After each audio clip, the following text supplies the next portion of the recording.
आज की जो सच्ची घटना मैं लेकर आई हूँ, इसमें 6 साल बाद एक पत्नी मिलती है अपने पति से, जिससे 6 साल पहले तलाक हो गया था क्योंकि पति बहुत ज़्यादा शराब पिया करता था। लेकिन आज जो हालात मिलते हैं, उन्हें देखकर एक-दूसरे हैरान होते हैं और कुछ ऐसा चलता है उनकी ज़िंदगी में कि आप सुनोगे तो आपको एक सीख मिलेगी।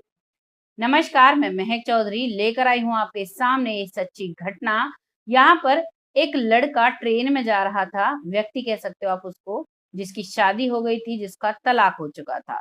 वो जो ट्रेन का डब्बा होता है, उसके ऊपर के सीट पर सोया हुआ था। जो ऊपर की सीट पर वो सोया हुआ था, तभी एक महिला आकर बैठती है नीचे वाली सीट पर।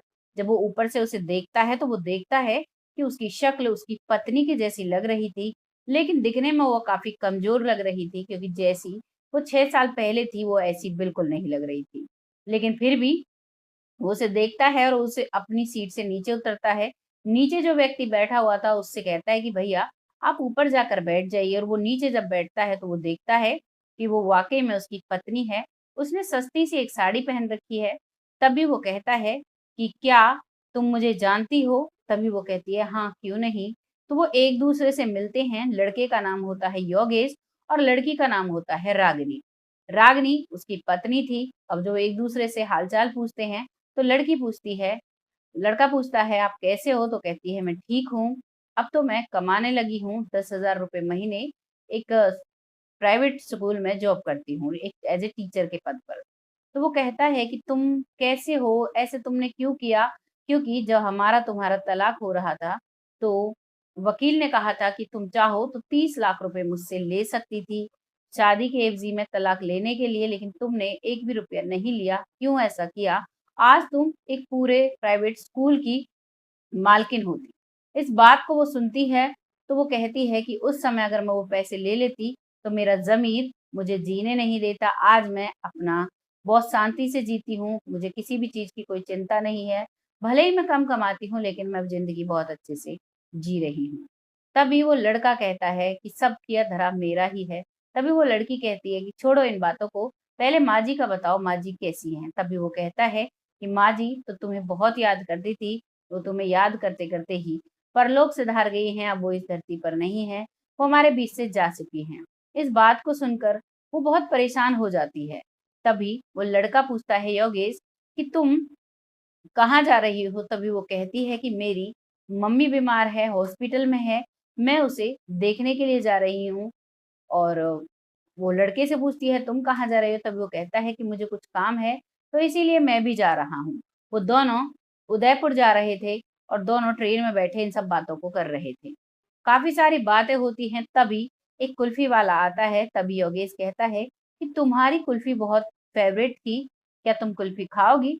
तभी वो कहती है, नहीं मुझे नहीं खानी, लेकिन जब बार-बार वो कहता है तो कह देती है, खा लूँगी लेकिन कुल्फ़ी तभी खाऊँगी जब इसके पैसे मैं दूँगी। तो वो मान जाता है योगेश और पैसे अपने पास से रागिनी देती है और वो दोनों कुल्फ़ी खाते हैं। कुल्फ़ी खाते-खाते काफ़ी बातें होती हैं।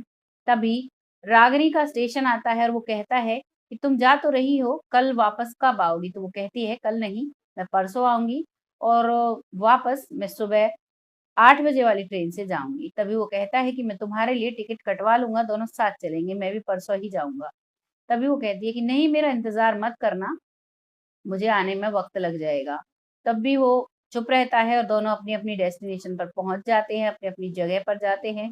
वो अपनी माँ को देखकर अगले दिन वो वापस आती है दूसरे दिन, और जो वो लड़का है योगेश, वो सुबह के 8 बजे अपना काम शेड्यूल सब चेंज कर कर जल्दी करके 8 बजे उस स्टेशन पर आ जाता है और उसका इंतज़ार करने लगता है। लेकिन लड़की 10 बजे आती है। जब वो 10 बजे आती है, तो वो कहता है, काफ़ी देर कर दी तुमने। चलो वो ट्रेन तो छूट गई, लेकिन अब इस वाली ट्रेन में चलते हैं। 10 बजे वाली ट्रेन में वो बैठ जाते हैं और वापस घर के लिए सवार हो जाते हैं फिर से। फिर जब एक-दूसरे से बात करते हैं, तो यहाँ पर योगेश कहता है, सब मेरी ही गलती थी, लक्ष्मी जैसी मेरी पत्नी थी जो जिसको मैंने ठुकराया। अगर तुम उस समय मुझसे कहती थी कि शराब मत पियो, अगर मैं नहीं पीता तो तुम मुझे छोड़कर कभी नहीं जाती। तभी वो लड़की कहती है रागिनी कि सही कह रहे हो, अगर तुम उस समय सब कुछ छोड़ दिए होते, तो माँ जी शायद आज भी हमारे बीच होती और आज हमारा भरा पूरा परिवार होता। तुम्हारी बच्चे से मेरे वजह से मेरे 2 बच्चे तुमने गिरवा दिए। आज मेरा 7-8 साल का बच्चा होता, 2-2 बच्चे होते। इस बात पर योगेश अपने आप को कोसने लगता है और बहुत परेशान सा होकर बैठ जाता है। रागिनी उसकी तरफ देखती है और दोनों एक दूसरे से सवालिया निगाहों से देख रहे थे। तभी रागिनी का स्टेशन आ जाता है। रागिनी कहती है मुझे अब जाना है। तभी योगेश कहता है कि क्या कुछ हो नहीं सकता। बस ऐसा लग रहा था कि रागिनी सिर्फ इंतजार कर रही थी और रागिनी कहती है कि ठीक है, अब हम दोनों अपने घर चलेंगे, मैं अपने मायके नहीं जाऊंगी।